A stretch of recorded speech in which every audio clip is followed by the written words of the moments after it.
반갑습니다. 토요일엔 맛있는 도쿄 여행 토요일의 도쿄입니다. 오늘은 칸다라는 곳에 왔습니다. 칸다도 전에 소개해드린 신바시처럼 샐러리맨의 성지인데요. 평일 밤에 오시면 도쿄 회사원들이 모인 북적북적한 이자카야에서 술 한잔 하실 수 있는 곳이 많아서 많은 사람들의 뒤섞여 도쿄의 밤을 느낄 수 있는 거리이기도 합니다.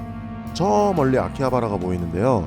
얼마 전에 곽튜브님께서 아키하바라 메이드 카페에 가셨던데 저는 아직 일본 살면서 한 번을 못 가봤네요. 오늘은 술을 마시러 갑니다. 제대로 마시러 가는 건 골목 술집 이후 딱 한 달 만인데요. 기왕 가는 거 재밌는 곳을 소개해드리면 좋을 것 같아서 일본에서 제일 오래된 이자카야라고 알려진 곳을 가려고 합니다. 정확히는 한 자리에서 제일 오랫동안 운영한 이자카야라고 표현하는 게 맞을 것 같고요. 역사로 치면 더 오래된 카기야라는 곳도 있는데 당연히 거기도 조만간 갈 겁니다. 오늘 갈 곳은 일본도 이런 걸 먹어? 라고 생각하실 만한 식재료들이 몇 개 등장해요. 한국에서는 친숙한 식재료지만 일본에서는 흔히 먹지 않아서 보시는 분들에 따라서는 불호일 수도 있겠구나 싶습니다. 오늘의 이자카야 미마스야입니다. 여기도 외관부터가 한 포스하죠. 어르신들이 가게가 시대극 촬영지 같다고 말할 정도로 옛날 모습 그대로 간직하고 있다고 하더라고요. 간판에 창업 메이지 38년, 즉 1905년부터 시작했다고 적혀있네요. 한자리에서 100년이란 시간 동안 서민의 기쁨과 슬픔을 담아내고 있다는 게 신기했습니다. 저희는 주말에 갔는데요. 주중에는 주로 회사원이 많지만 주말에는 연령대가 다양하더라고요. 그럼 들어가 보실까요? 입구 쪽에는 이렇게 테이블과 평상으로 된 공간이 있고요. 안쪽으로 가시면 좌식으로 된 공간도 있습니다. 3명이면 보통 좌식으로 안내해 주는데요. 영상으로는 여기가 명당인 것 같지만 평일에 사람 가득 찼을 때는 엄청 시끄러워요. 그래서 있는 힘껏 스미마셍을 외쳐도 직원이 안 오더라고요. 평일에 가실 분들은 약간 감안을 하셔야 할 것 같아요. 메뉴입니다. 오래된 집의 필수 아이템인 손글씨로 쓴 메뉴가 눈에 띄는데요. 아니 근데 메뉴판이 너무 힙합이라서 이걸 읽을 수가 없더라고요. 이사카야답게 간단한 오토시가 나오고요. 킴삐라라는 우엉조림인데 솔직히 킴삐라는 어딜 가나 맛이 다 고만고만합니다. 멸치볶음이 다 비슷비슷한 것과 같은 이치랄까요? 기린 맥주에서 그때도 지금도 기린 클래식 라거라는 프레이즈로 도쿄의 노포와 함께 기린 맥주의 클래식함을 브랜딩하는 광고를 했던 것 같더라고요. 궁금하신 분들은 찾아보시면 꽤 괜찮은 노포 리스트를 입수할 수 있지 않을까라는 생각이 드네요. 오늘의 일잔입니다. 근데 이거 잘못 시켰어요. 병맥을 시켰어야 하는데 이자카야 가면 일단 아무 생각 없이 나마를 외치곤 해서 우롱아이 같은 제조하는 술은 가게 센터에서 만드는데요. 일본에서 식당 알바를 한 적이 있어서 요런 술 많은 거 보면 예전 생각이 새록새록 나네요. 오늘의 첫 타는 사쿠라 사시미와 니쿠도후 코아다스입니다. 말회는 일본어로 바사시라고 하는데요. 고기색이 벚꽃처럼 핑크핑크하다고 해서 사쿠라 사시미라고도 불린대요. 오늘은 일반적으로 쓰이는 바사시라고 하겠습니다. 한국에서는 제가 말회를 못 먹어봐서 잘 모르겠지만 일본에서는 생강과 쪽파를 기본으로 얹어 먹고요. 거기에 기호에 따라 간마늘을 추가하시면 됩니다. 바사시는 일반 이자카야에서는 잘 취급을 안 하지만 그렇다고 또 엄청 레어한 메뉴는 아닌데요. 제가 일본 몇 군데에서 바사시를 먹어봤는데 이 집 잘하더라고요. 일단 쿠사미도 없을 뿐더러 해동도 나쁘지 않아서 육질이 쫀득하게 살아있는 게 담백한 술안주로 좋았습니다. 지나다니면서 다른 테이블은 뭘 시켰나 봤는데 바사시는 꼭 있더라고요. 그나저나 이 접시가 너무 귀여운데? 다음으로 니쿠도후인데요. 털보가 회사 막내이다 보니 일본 술자리 예절이 아주 몸에 배었네요.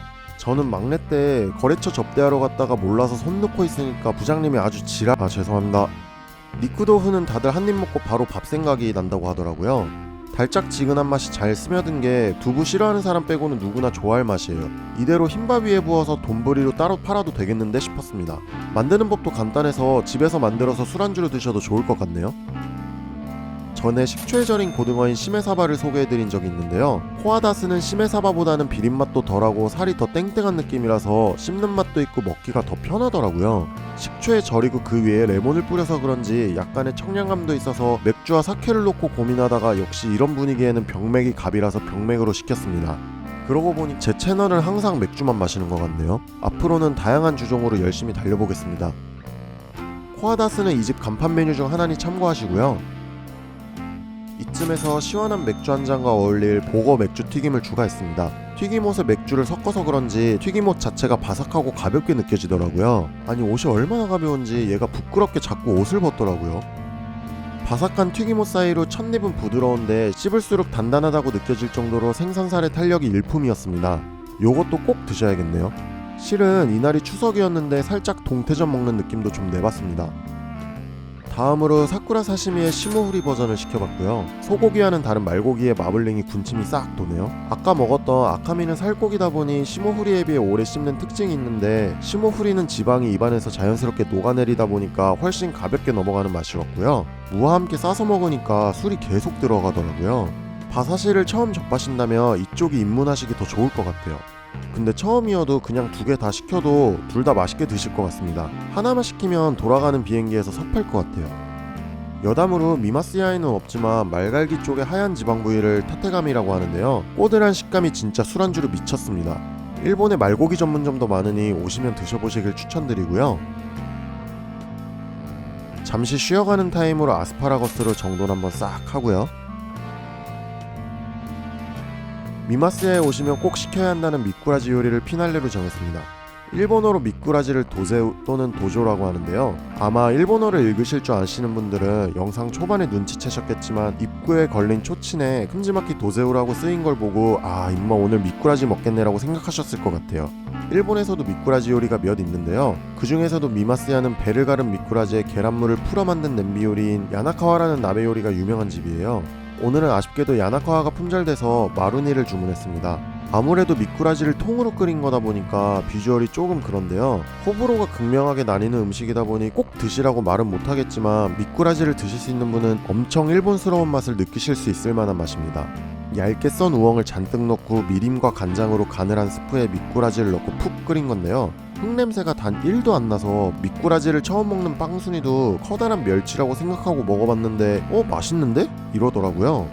저 또한 보시는 것처럼 맛있게 집어먹었습니다. 일본 토속 음식 중 하나인데 한국과는 완전 다르면서 재료 특성상 한국에서는 맛보기 힘든 맛이 아닐까 생각이 드네요. 오늘도 맛있게 잘 먹었습니다. 일본의 노포 이사카야에서 즐기는 토속 음식 어떠셨나요? 흔한 이사카야 요리와는 다른 요리에 놀라신 분도 계셨을 텐데요. 맛이 강하지 않고 전체적으로 소박한 맛이어서 100년 동안 전해져온 서민적인 일본의 맛을 느껴보시는 것도 좋을 것 같습니다. 오늘 영상에 다 담지 못한 요리도 많고 존재 자체만으로도 의미가 있는 곳이어서 도쿄에 오시면 미마스야에 방문해보시는 걸 추천드립니다. 그럼 다음에도 맛있는 도쿄 여행으로 찾아뵙겠습니다. 모두 뿅!